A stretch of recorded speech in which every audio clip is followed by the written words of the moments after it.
Assalamualaikum warahmatullahi wabarakatuh. Selamat pagi, siang, dan malam. Selamat berjumpa kembali kepada kegiatan perkuliahan Sistem Pertanian Berkelanjutan. Apa kabar kalian di sana? Semoga sehat semua ya, dan tetap semangat. Pada pertemuan minggu lalu, kita sudah membahas tentang pertanian tradisional. Nah, saat ini kita lanjutkan dengan materi tentang pertanian konvensional. Pertanian konvensional itu disebut juga dengan pertanian revolusi hijau atau pertanian industri. Nah, pada pertanian jenis ini merupakan pertanian yang sudah banyak sekali menggunakan teknologi-teknologi maju atau teknologi yang modern ya, seperti alat traktor pemanen padi ya yang ada di Jepang dan lain-lain. Kemudian dalam skala luasan yang besar yang tentunya memerlukan modal yang sangat besar. Jenis tanaman yang seragam berorientasi untuk memperoleh keuntungan semaksimal mungkin. Keadaan atau gambaran umum dari semua pertanian modern ini adalah titik berat kepada salah satu jenis tanaman tertentu. Di sini menggunakan intensifikasi modal dan pada umumnya berproduksi dengan teknologi yang hemat tenaga kerja serta memperhatikan skala ekonomis yang lebih efisien, yaitu dengan cara meminimumkan biaya untuk mendapatkan keuntungan tertentu. Nah, untuk mencapai semua tujuan, pertanian modern praktis tidak berbeda dengan konsep atau operasionalnya dengan perusahaan-perusahaan industri yang besar. Sistem pertanian modern yang demikian itu sekarang ini lebih dikenal dengan agribisnis. Nah, intensif merupakan cara bertani yang memanfaatkan inovasi teknologi dengan penggunaan input yang banyak dengan tujuan untuk memperoleh output yang tinggi dalam kurun waktu yang relatif singkat. Nah, pada pertanian intensif dapat disebut juga pertanian modern. Ciri pertama modern atau intensif adalah penggunaan bibit unggul, aplikasi pupuk buatan, pestisida, penerapan mekanisasi pertanian, dan memanfaatkan air irigasi. Nah, sistem pertanian ini itu tuh mengkonsumsi sumber daya alam yang tidak terbarui dalam jumlah yang besar seperti minyak dan gas bumi. Nah, fosfat dan lain-lain sehingga butuh modal yang besar pula. Nah, sistem pertanian ini telah berkembang sedemikian rupa di berbagai belahan dunia, termasuk di negara kita, dan dirasakan sangat bermanfaat dalam rangka peningkatan produksi sebagai komoditas pertanian guna memenuhi kebutuhan manusia. Kemudian hasil kemajuan teknologi melalui pertanian modern begitu spektakuler dan mengesankan sehingga fenomena ini dipandang sebagai revolusi hijau. Baiklah, sekarang kita akan membahas tentang ciri-ciri umum dari yang namanya sistem pertanian konvensional. Yang pertama adalah ciri sistem pertanian konvensional yang berdasarkan fungsi dasar ekonomi. 1. Yaitu terjadinya penurunan lapangan kerja dan peningkatan pengangguran. Nah, dalam sistem pertanian konvensional digunakan teknologi dan bahan-bahan yang berkualitas tinggi. Dengan digunakan teknologi, kegiatan-kegiatan yang biasa dilakukan oleh petani itu digantikan oleh mesin yang berteknologi tinggi, sehingga para petani lambat laun mulai banyak yang kehilangan pekerjaan. Banyak yang petani yang tidak bekerja dapat meningkatkan yang namanya angka pengangguran. Nah, lapangan pekerjaan untuk petani pun berkurang karena semua kegiatan bertani dapat dilakukan oleh yang namanya mesin.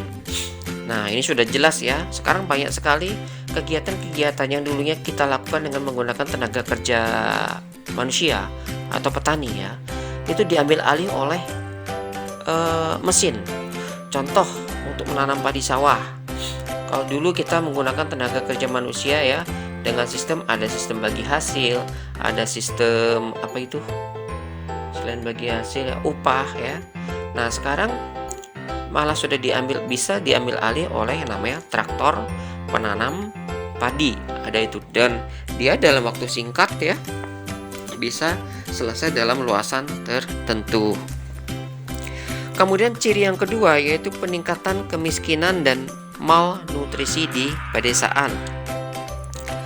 Petani yang pekerjaannya telah digantikan oleh mesin akan menjadi pengangguran dan tidak memiliki penghasilan untuk memenuhi kebutuhan hidup keluarganya. Oleh karena itu, kemiskinan semakin meningkat dan banyak anak-anak yang mengalami malnutrisi karena kekurangan yang namanya bahan makanan.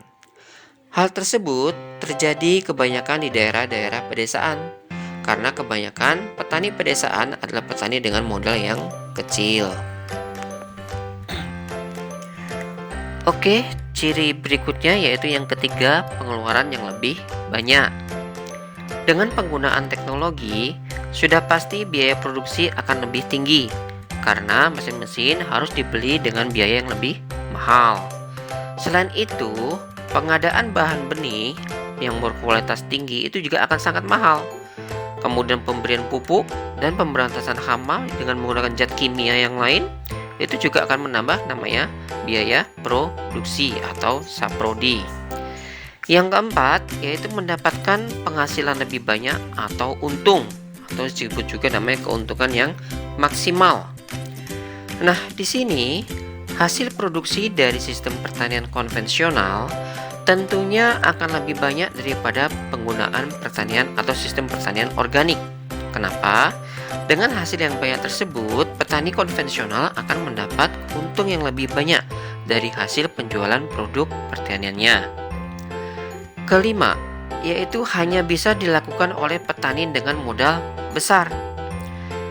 Sebagian besar yang melakukan sistem pertanian konvensional adalah petani dengan modal besar karena biaya produksi yang digunakan untuk membeli mesin, bahan tanam yang berkualitas tinggi, serta pestisida maupun pupuk kimia memerlukan biaya yang cukup besar. Yang keenam, yaitu berorientasi kepada pasar ekspor dan lokal. Nah, pada sistem pertanian konvensional, produk hasil diorientasikan kepada pasar lokal dan nilainya memiliki nilai ekspor. Hasil yang banyak selain dapat memenuhi kebutuhan lokal, itu juga dapat dijual di pasaran ekspor. Para petani banyak yang menjual hasil pertaniannya di pasar ekspor karena harga jualnya lebih tinggi. Contoh, kalau di Kalimantan itu lebih dikenal dengan tanaman perkebunan ya. Contohnya yaitu perkebunan sawit dan karet ya. Nah, di situ perkebunan sawit dia memiliki namanya nilai ekspor ya. Walaupun harganya dari pihak petani tidak bisa menentukan harga, namun harga itu ditentukan dari pemerintah. Kemudian yang ketujuh yaitu mempunyai resiko produksi yang tinggi. Sistem pertanian konvensional itu memiliki resiko produksi yang tinggi karena biaya yang dikeluarkan untuk produksi tersebut sangat besar. Apabila pada proses produksi terjadi kegagalan, misalnya ada kerusakan mesin atau gagal panen, nah di situ resiko biaya produksi tidak kembali yang sangat besar. Maksudnya tidak kembali modal gitu ya. Nah, di sini otomatis petani akan mengalami yang namanya kerugian.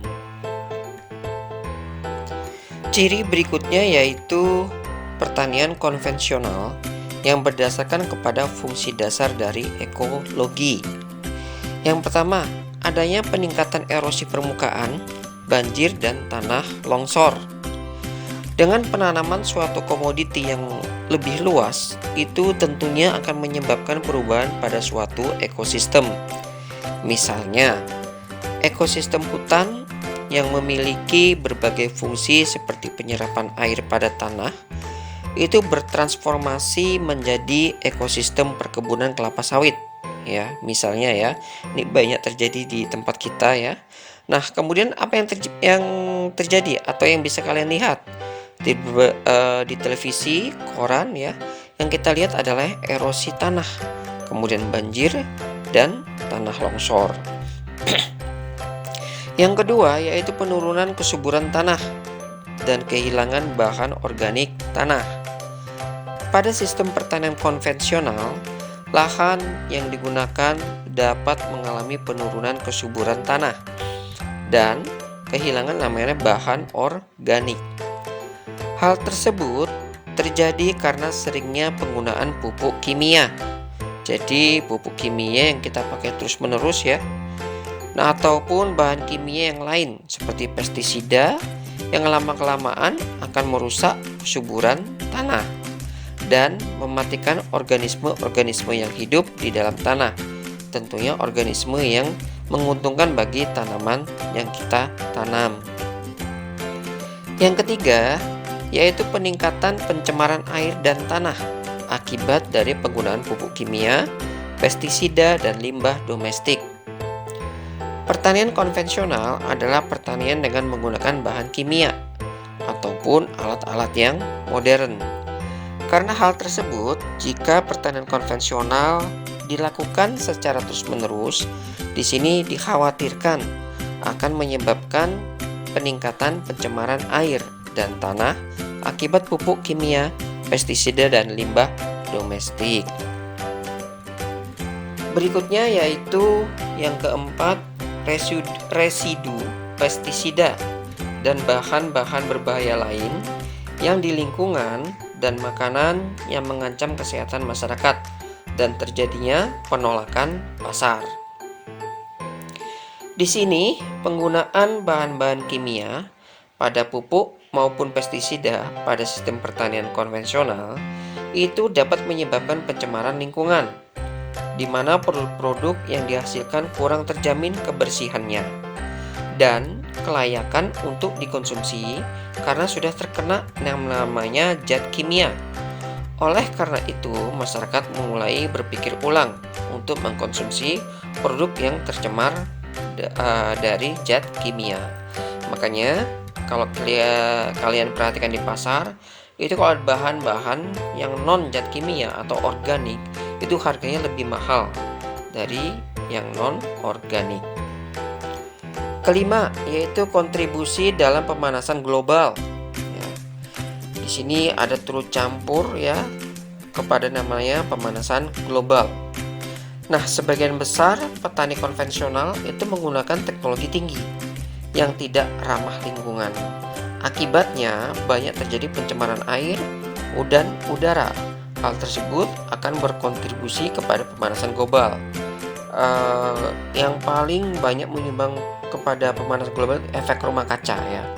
Nah, kalau rumah kaca itu kan dia memang produksinya besar, tapi ya itu di situ ada efek negatifnya.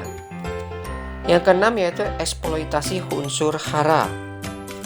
Nah, integrasi usaha tani ke dalam pasar nasional maupun internasional menimbulkan suatu penghabisan unsur hara neto jika unsur hara yang diambil tidak dapat dikembalikan lagi. Sangat sedikit teknologi yang dikembangkan untuk mengembalikan unsur hara dari daerah atau lokasi konsumen ke daerah produsen. Oke, sekarang kita bahas lagi pertanian konvensional yang berdasarkan kepada fungsi dasar sosial. Yang pertama yaitu hilangnya kearifan tradisional dan kebudayaan tanaman lokal.